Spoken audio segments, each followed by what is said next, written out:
Recently Meghalaya high court ने एक case में कुछ ऐसा वर्डिक्ट दिया है जिसको सुन के आप भी हैरान रह जाएंगे या हो सकता है एक गहरी सोच में चले जाएं।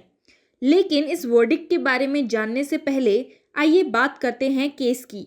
मेघालय हाई कोर्ट एक प्ली की हेयरिंग कर रहा था जिसमें it was seeked quashing of an FIR for offences under POCSO. Petitioner claimed that he was employed in various households and became acquainted with the alleged victim who is 16 years old. ये बताया गया कि they went to petitioner's uncle's house where they engaged in a sexual intercourse. जिसके बाद minor की mother ने एक FIR register करवाई against the petitioner under section 366 of the Indian penal code and sections 3 and 4 of the POCSO act 2012. Petitioner का कहना है कि ये एक्ट सेक्सुअल असॉल्ट का नहीं है but was purely a consensual act as the petitioner and the alleged victim were in love with each other. Petitioner ने ये भी क्लेम किया कि सर्वाइवर ने खुद भी अपने सेक्शन 164 सीआरपीसी के स्टेटमेंट और टेस्टामनी में ये कहा है that she is the petitioner's girlfriend. Furthermore she affirmed that the sexual intercourse took place with her consent and there was no employment of force involved.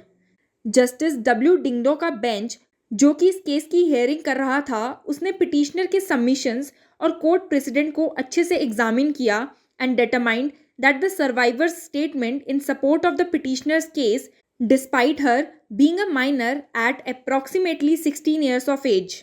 Court relied upon the ruling of Madras High Court in the case Vijay Lakshmi and another versus state represented by Inspector of Police All Women Police Station 2021 and concluded that considering the physical and mental development of individuals in the survivor's age group, it is reasonable to presume that they are capable of making informed decisions regarding sexual intercourse.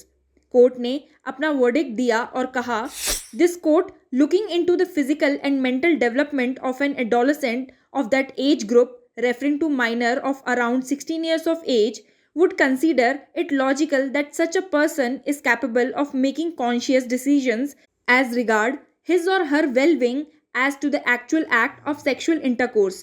Court ने petitioner के against proceedings को quash कर दिया, स्टेटिंग prima facie it appears that there is no mens rea involved. High court द्वारा दिए गए इस verdict ने आपको भी सोच में डाल दिया ना? आपको क्या लगता है ये फैसला सही है या गलत? Keep following Law Chakra for more news.